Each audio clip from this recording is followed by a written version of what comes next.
میں بہت خوش تھی جب میں نے ایک بیٹی کو جنم دیا۔ اولاد عورت کو مکمل سا کر دیتی ہے۔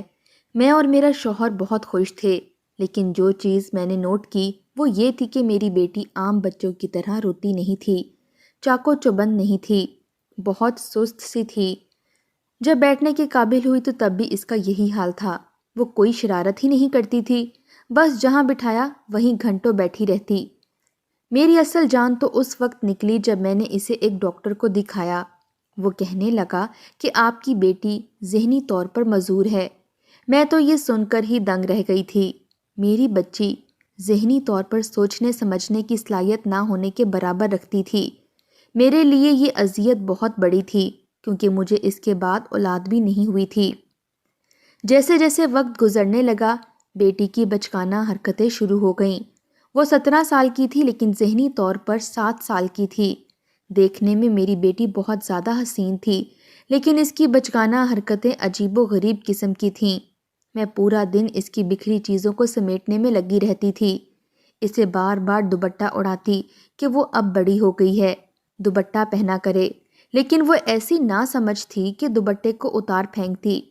دوپہر ہوتے ہی گھر سے باہر نکل جاتی کہ مجھے گلی کے بچوں کے ساتھ کرکٹ کھیلنا ہے۔ 10 سالہ بچوں کے ساتھ وہ بیٹ بال کھیلنے لگتی۔ میں اسے بہت سمجھاتی کہ وہ چھوٹی نہیں ہے، گھر پر رہا کرے، لیکن وہ بچوں کی طرح سے ضد کرنے لگتی۔ ایک بار وہ میرے ساتھ بازار چلی گئی، مجھ سے کہنے لگی وہ کھلونے خریدے گی۔ میں نے بھی حامی بھر لی کہ میں اسے کھلونے لے دوں گی، لیکن اتفاق ایسا تھا کہ میرے پاس پیسے ختم ہو گئے۔ لیکن کھلونے دیکھ کر تو میری بیٹی کسی چھوٹے بچے کی طرح سے ضد کرنے لگی کہ اسے کھلونے خریدنے ہیں۔ میں نے بہت سمجھایا کہ میرے پاس پیسے ختم ہو گئے ہیں، میں اسے اگلے روز کھلونے خرید دوں گی، لیکن وہ تو سننے کو تیار ہی نہ تھی۔ وہیں زور زور سے پاؤں زمین پر مارنے لگی، رونے لگی۔ سب لوگ اسے دیکھ کر ہنسنے لگے۔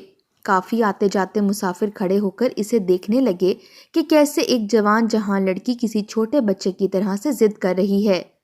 دیکھتے ہی دیکھتے کافی لوگ وہاں جمع ہو گئے۔ میں اسے سمجھا کر تھک گئی، لیکن وہ کچھ سننے کو تیار ہی نہ تھی۔ میں نے خریدا ہوا سامان واپس کیا اور اسے کھلونے لے کر دیے۔ میں تو بھرے بازار میں تماشا سا بن کر رہ گئی تھی۔ اس کے بعد تو میں یہ کرتی کہ اسے گھر میں بند کر کے جاتی تھی، لیکن اب وہ بڑی ہو گئی تھی۔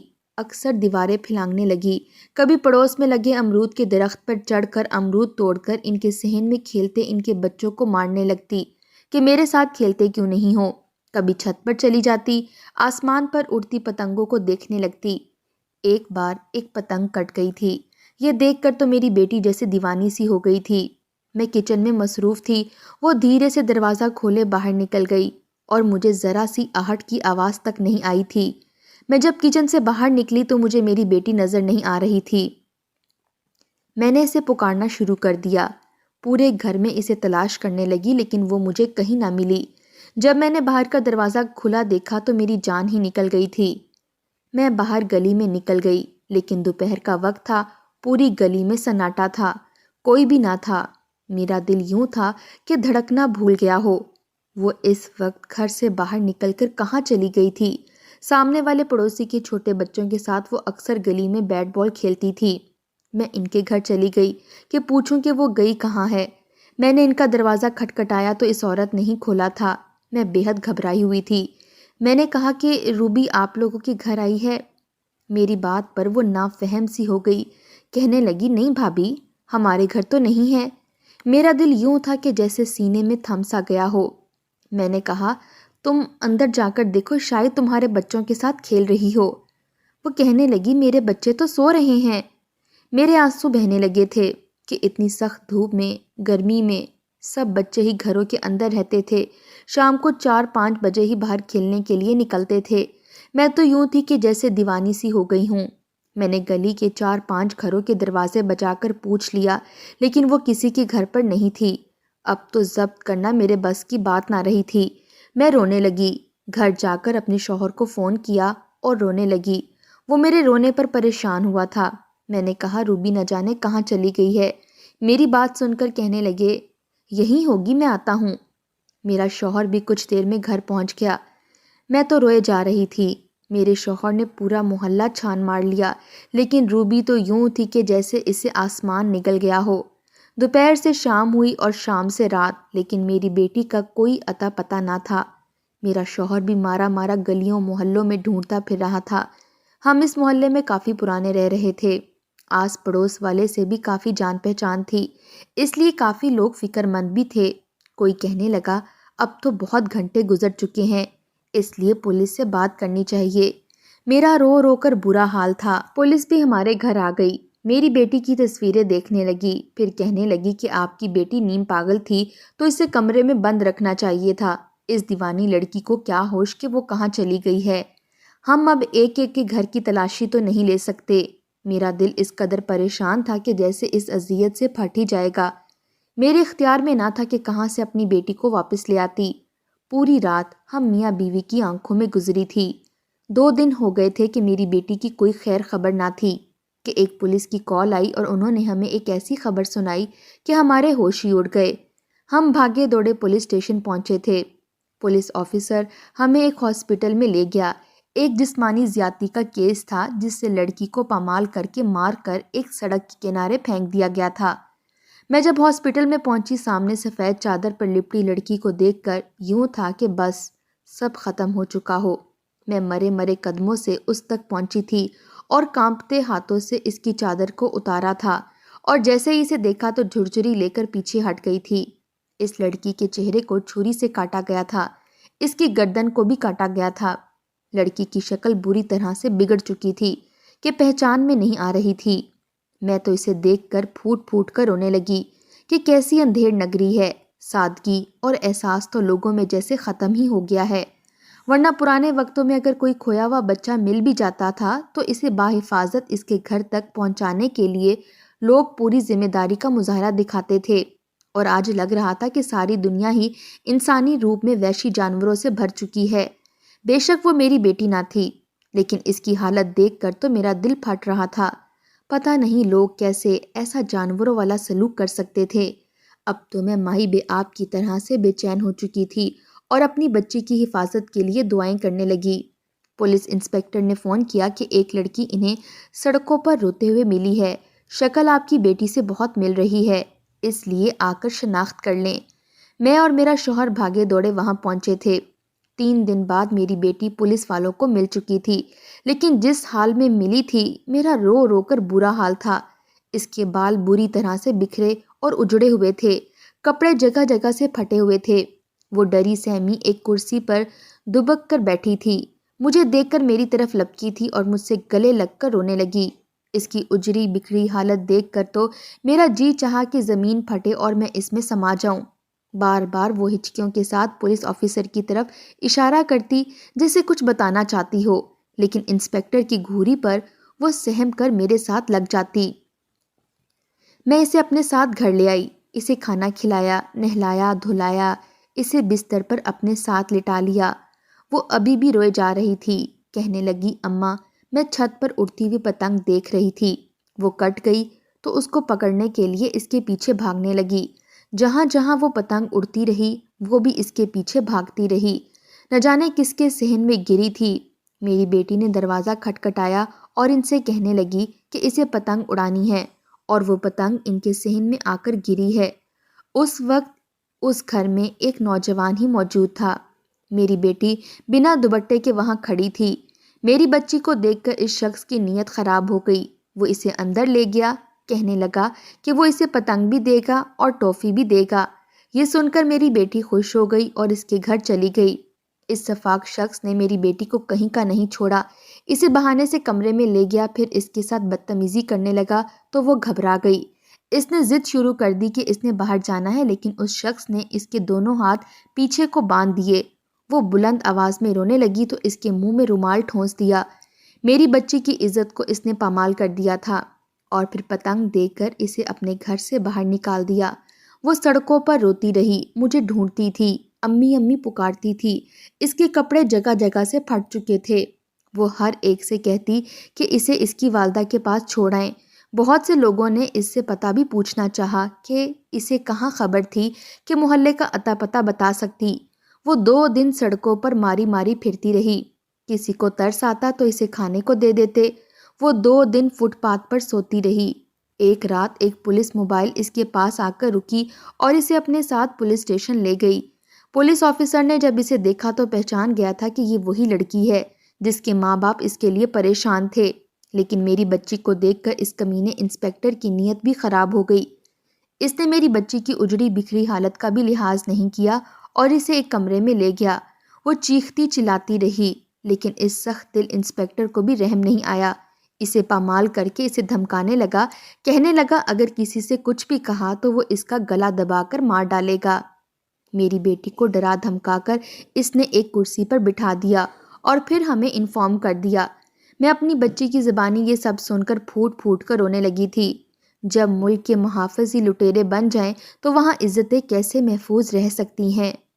ہم میاں بیوی نے اپنی زبان بند رکھنے میں ہی عافیت سمجھی اور خاموش ہو کر بیٹھ گئے، لیکن ہماری آزمائشوں کا سلسلہ تو شاید اب شروع ہوا تھا۔ چند دن بعد ہی وہ انسپیکٹر ہمارے گھر آ گیا، کہنے لگا ہم نے کچھ مجرم پکڑے ہیں، اپنی بیٹی کو ہمارے ساتھ بھیج دو تاکہ یہ اصل مجرم کی پہچان کر سکے۔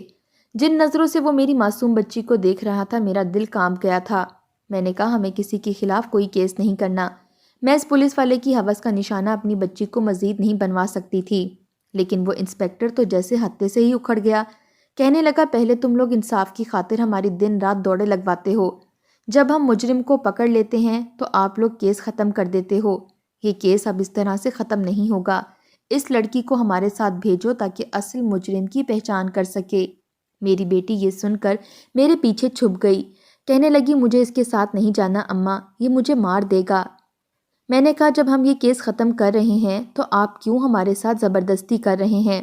وہ چلانے لگا، کہنے لگا شرافت سے اس لڑکی کو آج کی رات میرے حوالے کر دو ورنہ اس لڑکی پر چوری کا الزام لگا کر لے جاؤں گا یا تمہارے شوہر کو کسی کیس میں پھنسوا کر جیل میں بند کر دوں گا۔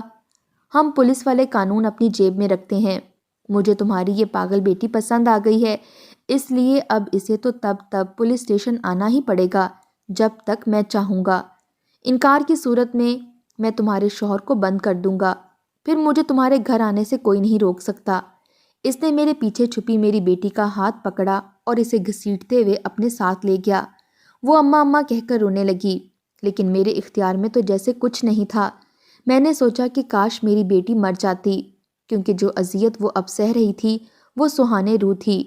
وہ پولیس والا ہر چند دن بعد تشویش کے بہانے ہمارے گھر آنے لگا، میری بچی کو زیادتی کا نشانہ بنانے لگا۔ میں اور میرا شوہر بہت بڑی مصیبت میں پھنس چکے تھے۔ اب مجھے سمجھ آنے لگا کہ کیوں لوگ پولیس اسٹیشن میں رپورٹ لکھوانے نہیں جاتے، کیونکہ انصاف ملنا تو دور کی بات ہے، یہاں تو بچی کی عزت کا جنازہ پولیس والے ہی نکال دیتے ہیں۔ میری بچی کی رنگت اب پیلی سی پڑنے لگی تھی، وہ بے حد کمزور ہو چکی تھی۔ مجھے اسے دیکھ کر ترس آنے لگا تھا۔ میرے پاس ایک ہی راستہ بچا تھا، اسے اس پولیس آفیسر کی زیادتی سے بچانے کا۔ ہمارے گھر کے باہر ایک نوجوان سا فقیر مانگنے آتا تھا۔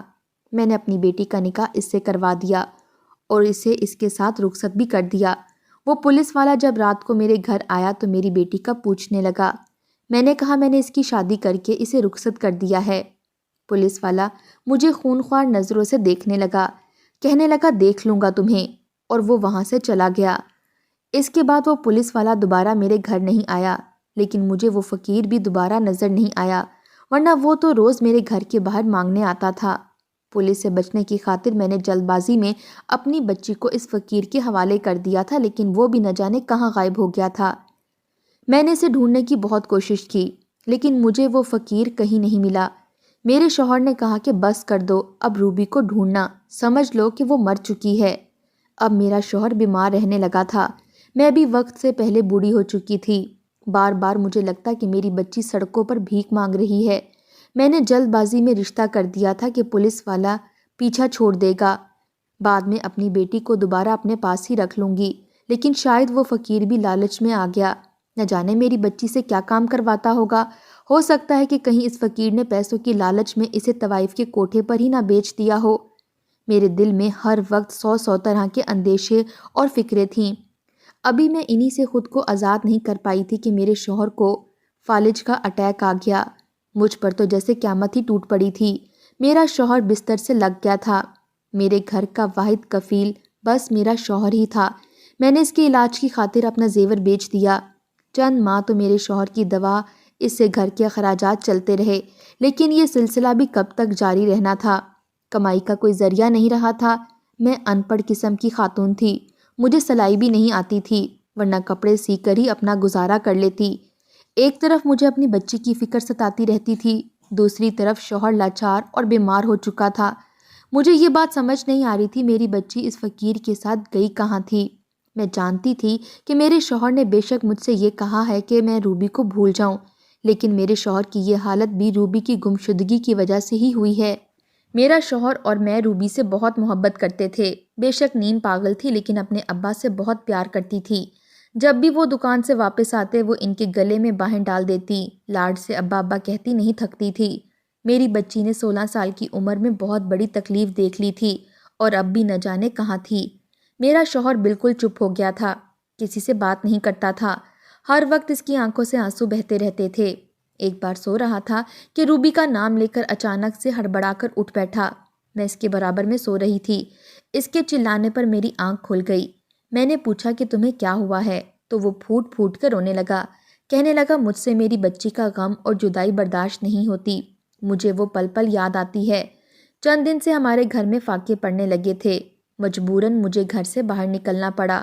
پہلے تو میں نے بہت کوشش کی کہ مجھے کسی گھر میں ملازمت مل جائے، لیکن کوئی بھی مجھے ملازمہ رکھنے کے لیے تیار نہ ہوا۔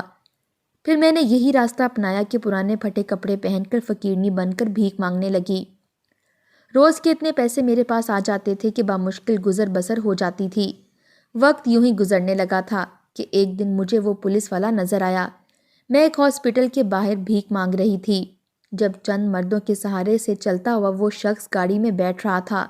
اس کی صحت پہلے سے بہت کم ہو چکی تھی، لاغر جسم، پھیکی سی رنگت دیکھ کر لگ رہا تھا جیسے وہ کسی بڑی بیماری میں مبتلا ہو چکا ہے۔ مجھے اسے دیکھ کر ذرا بھی ترس نہیں آیا تھا، نہ کہ اس پر ترس کھایا جاتا، لیکن مجھے یہ تجسس ہونے لگا کہ آخر اسے ہوا کیا ہے۔ وہ جس ہاسپٹل سے باہر آیا تھا میں اسی وقت اسی کے اندر چلی گئی۔ مجھے اس پولیس انسپکٹر کا نام معلوم تھا۔ میں نے ریسیپشنر سے پوچھا کہ یہ مریض کس مرض میں مبتلا ہے۔ وہ کہنے لگی کہ یہ ایڈز کا مریض ہے، پھر کانوں کو ہاتھ لگانے لگی، کہنے لگی کہ ایسے لوگوں کا یہی انجام ہوتا ہے۔ یہ پولیس انسپکٹر لڑکیوں کی عزت خراب کرتا تھا، ان کے ماں باپ کو ڈراتا دھمکاتا تھا۔ اسے رشوت کھانے اور عیاشیاں کرنے کی عادت پڑ چکی تھی، نہ جانے کن کن لڑکیوں کی بد دعائیں اسے لگی ہیں، اس لیے یہ اب ایڈز کا مریض ہو چکا ہے، پل پل مرتا ہے۔ جب اس کی بیماری اور تکلیف حد سے بڑھتی ہے چلاتا ہے، چیختا ہے اور اپنے لیے موت کی دعائیں مانگتا ہے، لیکن اسے تو موت بھی نہیں آتی۔ یہ ایسا ہی کرتا ہے، کبھی ہاسپٹل میں ایڈمٹ ہو جاتا ہے، کبھی اپنے گھر واپس چلا جاتا ہے، اسے ایک پل کہیں بھی چین نہیں آتا۔ موت مانگتا ہے تو موت نہیں آتی۔ ظلم کا بدلہ اللہ تعالیٰ دنیا میں ہی لینا شروع کر دیتا ہے۔ آسان نہیں ہوتا کسی کو خون کے آنسو رلانا۔ اللہ کی لاٹھی بے آواز ہوتی ہے، اگر وہ ظالم انسان کی ڈوری کو ڈھیلا چھوڑ دیتا ہے تو اس کا مطلب یہ نہیں کہ وہ اس کے ظلم پر اس کی باز پرس نہیں کرے گا۔ جب وہ بندے کی ڈوری کو کھینچتا ہے تو اسے سنبھلنے کا موقع بھی نہیں دیتا۔ اس انسپکٹر کے ساتھ بھی یہی ہوا ہے، اس کی زندگی موت سے بزیادہ بدتر ہو چکی ہے۔ میرا جی چاہا کہ وہیں اپنے رب کے حضور سجدے میں گر جاؤں۔ میں تو یہ سمجھتی تھی کہ پتہ نہیں میرے ظلم کا حساب بھی ہوگا کہ نہیں، لیکن وہ پروردگار نہایت غفور الرحیم ہے، اپنے بندے پر رحمت والا معاملہ کرتا ہے۔ میں وہاں سے باہر نکل گئی، شوہر کی دوائی ختم ہو چکی تھی اور میرے پاس ان دواؤں کو خریدنے کے پیسے بھی نہ تھے۔ سڑک کے کنارے بھیک مانگنے کے لیے کھڑی ہو گئی۔ ایک بڑی سی گاڑی میرے پاس آ کر کھڑی ہوئی۔ اس گاڑی میں بیٹھی لڑکی نے شیشہ کھولا اور پرس میں سے ہزاروں نوٹ نکال کر مجھے تھما دیے۔ میں اس کا چہرہ نہیں دیکھ پائی تھی، لیکن اس کو دل میں دعائیں دینے لگی۔ میں نے جلدی سے میڈیکل سٹور جا کر اپنے شوہر کی دعائیں خریدیں اور گھر چلی گئی۔ اگلے روز پھر میں سڑک کے کنارے کھڑی تھی جب وہی گاڑی دوبارہ میرے پاس آ کر کھڑی ہوئی۔ اس بار گاڑی کی کھڑکی کا شیشہ نہیں کھلا تھا، گاڑی کا دروازہ کھلا اور وہ وہاں سے اترنے والی لڑکی کو دیکھ کر میں دنگ رہ گئی تھی۔ وہ میری بیٹی تھی، میری روبی تھی۔ مجھے اسے دیکھ کر حیرت ہونے لگی۔ اس نے مجھے گلے لگا لیا، کہنے لگی اماں وہ لڑکا فقیر نہیں تھا، وہ ایک آفیسر تھا، فقیر بن کر وہ غیر قانونی کام کرنے والوں کو پکڑتا تھا۔ اسے میں پہلے سے ہی پسند تھی، اس لیے وہ نکاح کے بعد مجھے اپنے گھر لے گیا، لیکن ان کے باس نے ان کی ڈیوٹی دوسرے شہر لگا دی اور یہ بات بتانے سے بھی منع کر دیا، اس لیے وہ مجھے لے کر دوسرے شہر چلا گیا۔ اس نے میرا علاج بھی کروایا، میں بہت خوش ہوں۔ اس دن میں نے تمہیں تب دیکھا جب میری گاڑی آگے جا چکی تھی اور تم بھی نہ جانے کہاں چلی گئی تھی، اس لیے آج میں یہاں پہنچ گئی۔ میں اپنی بیٹی کو خوش دیکھ کر خدا کا شکر ادا کرنے لگی۔ میرا شوہر بیٹی کو دیکھ کر ٹھیک ہونے لگا تھا۔ اللہ نے ہماری خوشیاں لٹا دی تھیں۔